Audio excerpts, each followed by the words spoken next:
Grab your big book, your pen, your highlighter, and notepad and get ready to hear and apply some of the solution from the Big Book of Alcoholics Anonymous through the experience, strength, and hope of Nikki M. To have a question addressed in a future episode of Noodle It Out with Nikki, please send an email to noodlewithnikki@gmail.com, and Nikki is spelled with 2 Ks. To get a more interactive experience with Nikki as she noodles out life and recovery questions using the Big Book of Alcoholics Anonymous, you can get a link to her weekly Noodle It Out with Nikki meeting held live on Zoom every Monday morning at 9 o'clock Eastern Time. The information to that meeting is in the show notes of this podcast.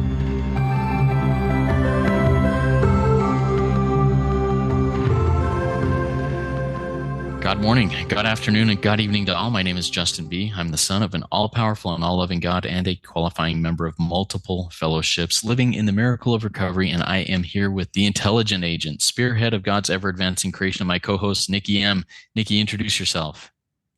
Hi, everybody. I'm Nikki M, and I'm a grateful member of many fellowships, and I'm just excited to be here.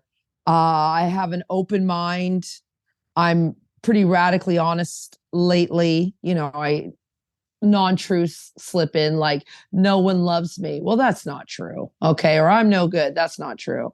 And I'm really willing to do this work. I love this lifestyle. So thanks for having me here, Justin. And thanks for having this platform, because I know nothing techie. I just show up, I hit a button and put these ear things in, and here we are. I'm grateful you show up and do that. And I wish I could say I'm a real big techie, but I know enough to do this kind of stuff. So that's good. Nikki, before we jump into the question for today, I just want to give a little background on what Noodle It Out with Nikki is. And if anybody out there has a question for Nikki that you'd like us to address in one of these future meetings, send an email to noodlewithnikki@gmail.com. We'll get to those questions as they come in. We do a deep dive into the Big Book of Alcoholics Anonymous with everyday questions that come in about life, about recovery, about whatever. And we take these questions to Nikki. She helps us find page numbers and resources within the Big Book as to how to address those things, how to maneuver and go through life on life's terms and not on our own terms. And I'm grateful for this because it gives me the opportunity to really see things from a different perspective too. I love, Nikki, how you said I've got an open mind. And that's something that has really changed in my own recovery. I went from thinking that everything is this way and there can be no other way, to seeing so many different angles. And it's really helped me out a ton. And having these conversations with you does that for me also. All right. So everybody, check out what we've got going here at Rico 12. And if you love it, review it in the podcast format. Go check out everything else that we do, the Rico 12 speaker meeting, our Afro Euro speaker meetings, the Big Book Roundtable that Nikki and I do with David G, and just everything else that we've got coming up. Check it out, and if it's helpful, share it with those in your network.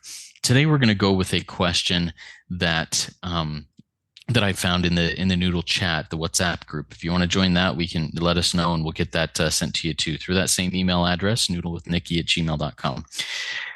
All right. This question is how, and I love this because this is something that I still, even as I am really living generally in the happy, joyous, and freeing, in improving my conscious contact with God as I understand God, it's still something that I need to really focus on. The question is, how do I pause when agitated rather than react in anger? I pray every day that God will remind me to pause when agitated, but I keep reacting, and then I feel remorseful, full of self-hatred afterward.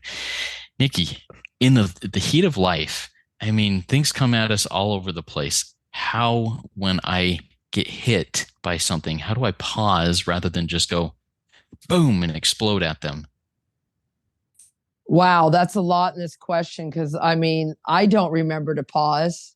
Most recently, I lost my literally mind, and I have a tongue that spits fire. I get real nasty.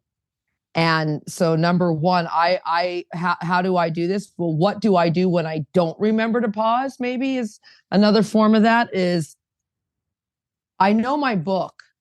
So page 117, literally says you will make mistakes. So we have to remember our book. We are in a program that comes with a book. And even if you are not, you're like, I'm not an alcoholic, I'm not an addict. Well, if you have a friend that is, if you have any problems, spiritual principles will solve them. And it comes through this book. So page 117, when I lose my mind, when I forget to pause when agitated, I remember that I will make mistakes. But if I'm earnest, they won't drag me down, that I'm to capitalize on them. So I say, like prime example to my boyfriend, when I was in last time we were together and I lost my mind, I just said, I can do better. I was wrong. I can do better. I don't mentally flog myself. No way. I'm no good. No, because the book says I'm going to make mistakes. And also on page 60, everybody, page 60 says, we are not saints. It says spiritual progress, not perfection. So I know I'm not perfect. See, I get armed with the facts. So how do I because you said you pray every day.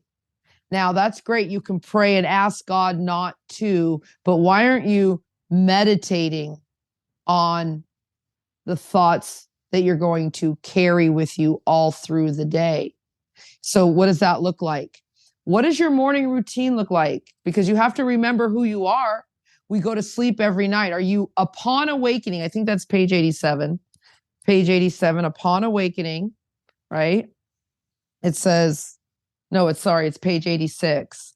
On awakening, you are to think about the 24 hours ahead. And when I lost my mind recently when I was in Luxembourg at my boyfriend's, I was not doing an upon awakening.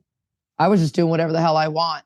I looked at him and I screamed, I hate it here. You're boring. I have a hot tub in Toronto. So I came home to Toronto and he said to me, are you in your hot tub every day, Nikki? And I wasn't.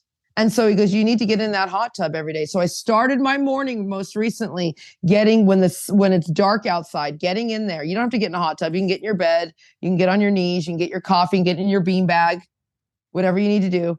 And are you thinking about the 24 hours a day? Because it doesn't say pray, it says think, which means meditate. So are you meditating on who you are, that you're an intelligent agent spearhead? See, are you meditating on where you find God right here now? Nothing's missing. Are you meditating that God will do for you what you cannot do for yourself? Are you meditating on what you just learned at the synagogue, at the temple, at the church, at your yoga, what your yoga class taught you this weekend? See, I learned on Sunday that the Lord is my shepherd, I lack nothing. So I have been meditating on that. So by the time someone comes and irritates me a couple hours later, I'm remembering that the Lord is my shepherd, I lack nothing. Right? Or I'm remembering that I'm created in God's perfect image, I need nothing. Like these are the thoughts because it says our thought life. So what are you thinking about? Because you said, how do I remember, to pause when agitated, right? How do you remember? Well, you have to remember who the hell you are. Does that make sense? See, like I have to wake up every day and smash the idea that I'm like other people. See, other people can lose their minds. You don't get to, Nikki, because everybody wakes up and they think, well, today I'm not going to drink. Today I'm not going to eat that chocolate cake. Today I'm not going to text her. Why are you waking up and saying, today I'm an intelligent agent spearhead of God's ever advancing creation, that all my needs are provided for, that I'm this is what I learned this previous Sunday, which was that I'm to be led beside quiet waters. Remember, like this is not an overnight matter. We talked about it on a previous podcast, or we talk about it a lot. If you listen to Noodle, we just repeat ourselves because that's what this is about. Repetition, being reprogrammed. Remember, we're supposed to sweep away our prejudice. So are you sweeping away your prejudice? You need to have self-control. No, you're born with a spirit of self-control. Are you reminding yourself that? You're not born with a spirit of fear. You're born with a spirit of love, faith, power. But we've been programmed. We got to be reprogrammed. See, we started on page 117. We can just move a little further up there on page 117 when it says, we urge you to try our program. You need to be reprogrammed. So when you have already lost your mind and you did not pause, see, you're not allowed to. You've smashed the idea that you're like other people. You don't get to get into self-loathing and self-flogging. Those days are done. Like those, it's not that you don't get to drink. It's not that you don't get to go on and go watch porn. It's not that you don't get to go onto Amazon and rake up your credit card bill and start hoarding things in your closet. No, you don't get to think that you're a bad person. We don't get to do that anymore. See, remember, we're reborn because the book says you're going to make mistakes. I'm not a saint. Oh, well. Does that make sense? So, and then if you can remember to pause when something eats your soul, well, page 119 says you pause and you count your blessings. Are you obsessing about your blessings when you do pause? Because it says relax and take it easy. See, this is all about a thought life. People are forgetting what this is about. We come into 12-step. I need to stop. I need to stop. I need to stop. I need to stop. Yeah, you need to stop blotting out the consciousness of your existence so you can do things. But you need to start thinking. What does the book say? Nikki, a couple of things that came to mind while you were sharing those things, and I've got notes all over the place here, but one of the concepts that I've been looking at and trying to implement in my own life is something that it's, stimulus. Life is a trigger. We meet these conditions every day. I'm going to be stimulated by something that is there to disturb my peace, gonna to get me agitated. It's gonna make me angry every day, no matter what, no matter where I am, no matter how I start my day off, whether I'm in complete zen, something is gonna happen. I meet these conditions every day. There's gonna be a stimulus. Now, my personal experience, strength, and hope is there is a brief, early in recovery, there's like a brief millisecond of choice. I can go, am I going to explode or am I going to breathe for just a second? But that comes and goes so fast. But I need to be aware so that I can expand that brief millisecond to be a half second, a full second, 5 seconds, 10 seconds. So you got the stimulus, breathe, pause, ask God what the right action is, and then respond rather than react. If there's a stimulus, reaction is just an explosion. If it's a stimulus, pause. What do I do? Respond. And I can bring peace not only to me, but to those around me. Any thoughts on that little exercise that I'm trying to develop in my own life? What are your thoughts, Nikki? Yeah, well, that's why it says as we go through the day, right? Remember, it says we pause so things are going to constantly come to you. The book says it, page 30, we are in the grip of a progressive illness. And a lot of us, that's sober. That's why I love Justin B. If you guys, I get to look at him. He's so great because this guy's never had a drink. Okay. And he said that he's never had a drink, but he suffers the disease of alcoholism and the grip of because his thinking. So what do I think about that? Well, on page 158, it says, halfway down, it says, that afternoon, he put on his clothes and walked from the hospital a free man. Are you putting on your clothes every day? What does that mean? And I don't mean these threads I'm wearing, my Noodle bathrobe and what you're on, Justin. I'm talking the shoes of peace, the belt of truth. We hear that in other books, but you could even go on. Are you putting on your spiritual principles, your clothes of spiritual principles? And you can do that any time throughout the day. This program is probably the most, you could go and pay for your mindfulness courses. Oh, someone said, Nikki, have you read The Power of Now, Eckhart Tolle? And I said, well, I've read the title. I didn't read the book, whatever. The power of now. And our book tells us on page 59, may you find God now. So this takes a lot of practice of being in the now, because what's missing right now, Justin, if you and I were to say, like, and I'll answer for us right now, is like, nothing is missing right here, right now, unless someone is dead. Think about it. Because what can we do about it? And I love what you said, like, we come in here, we're powerless, but we do get the power of choice, the power to choose again between right and wrong, between reaction or responding. Like this goes real deep. But this takes years of practice. Does that make sense? Like, again, that's why it says we practice these principles in all our affairs. You have to practice. Yeah. Nikki, so where you took us there on page 158, he put on his clothes and walked from the hospital a free man. I'm envisioning this. I mean, when you said that, my brain just exploded.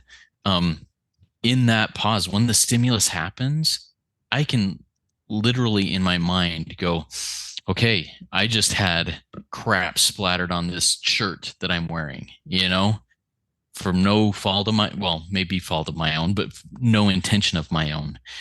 I need to pause, take off this shirt, put on a new shirt, the armor of my higher power, whatever it may be, and then respond rather than scream at the person, you just got my shirt messy because of whatever you said or the way you looked at me or whatever. And I can emerge a new person, and I can do it looking the world in the eye. I don't need to grovel before anyone. I can stand with my head up, my shoulders back, and look the world in the eye, not with arrogance, but with confidence that I can change my clothes, put on new clothes, and be at peace. And I love that imagery of stimulus, pause, put on different clothes, respond. And that just helps me a ton. Any further thoughts on that, Nikki? Well, this is all about our thinking. I mean, this is really, I always go to the same pages and all this, but it tells you what to do. Page 13 says, you are to test your thinking by the new God consciousness within. And if you think you can do that day one, year one, I'm in year 12, Justin, soon. And when I say, I was spewing fire from my lips less than a month ago in Luxembourg, saying awful things. I didn't test my thinking. But here it tells you what to do. It says, sit quietly. This because it says common sense would thus be, it's common sense for me to lose my mind. It's uncommon for me to sit quietly and ask only for direction and strength. And the person who asked this question is like, I pray every day. It says, I'm never to pray for myself, except, of course, the request for your usefulness. Okay, so how often are you praying for yourself? Because if you're praying every day for this, for yourself, that's I don't know if that's right either.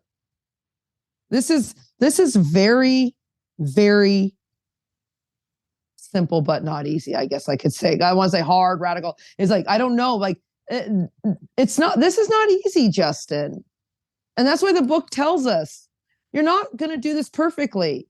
It's a St. Francis of Assisi. I went to a Saturday night meeting and it was a meditation, and it was like, Francis of Assisi, learn the history of this guy. He went out there, he partied, he did all, his dad was a merchant, lots of money, and then he stripped off all his clothes. There's a scene in this movie, they show him butt naked, handing his clothes to the town, turns around, walks away, and then he's dying of the self.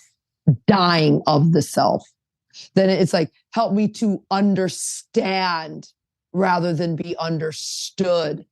How about sitting on that in your morning meditation? How about praying that every day? Help me, just that line alone, help me to understand rather than to be understood. Every day, all day, doing that until that becomes page 87, a working part of your mind. See, it says what, and that's what it says right here. Like, I love the promise on page 87, the top paragraph. It says, what used to be the hunch or the occasional inspiration gradually. And they don't say numbers in years. I've been here 12 years. I've been here 20 years. I've been here 12 months. Gradually. What's the number on gradually? Becomes a working part of your mind. That's a promise. And it says, see, person who's like, how do I remember to pause? It says we're all in experience and we just made conscious contact with this power. It's not probable that we're going to be inspired at all times. And you, me, Justin, our friends, we're going to pay for this presumption in all sorts of absurd actions and ideas. I'll start acting out. I'll start flogging myself. I'm no good. I should leave the rooms. I should break up with my boyfriend. See, God gave me that guy. So when I lose my mind, he just smiles and knows that I can do better rather than throwing me out with the baby with the bathwater. See, God will do for me. So then I get another chance, which happens. I told you I'm going in 3 weeks to go back to Luxembourg just for a 2-week visit. So I can not go remorseful mumbling, I'm sorry, I was awful. So I can demonstrate what God would have me be. He's excited. He keeps throwing at my face. Well, are you going to be better this time? What are you going to do? Are you flying back to show me how good you can be? Oh man, that's awesome. You know, Nikki, this has been really, really meaningful. I think I want to take us out with a third step prayer with a little bit of commentary that I have here. So I'm going to go through this on an insight that I had on this third step prayer, because you talked about, hey, it's not about me. It's not about me. Well, the third step prayer, I'm going to go through this. Here we go. God, I offer myself to thee to build with me and do with me as thou wilt. Relieve me of the bondage of self, that I may better do thy will. Take away my difficulties. So everything in there is about me so far. Well, about me and God and my relationship with God. But here's where it shifts. This is where everything shifts in the program in my mind. That victory over them, my difficulties, that victory over them may bear witness to those. That's where the shift happens. To those I would help, of God's power, God's love, God's way of life. May I do God's will always. It's not about me. It's about what God can do with me for others. It's what God does for others and for me through me. And it's a beautiful, beautiful shift. When I can pause when agitated and put my focus on someone else rather than the dirty shirt that just happened to me, and go, okay, let me reach out, connect with somebody else, and be of service to God to somebody else. Everything changes. Everything changes. Everybody keep coming back, coming all the way in, sit all the way down. This is a good place to be, to learn. Be patient. It's not an overnight matter. Keep coming back. It works when I work it. So work it. You are worth it.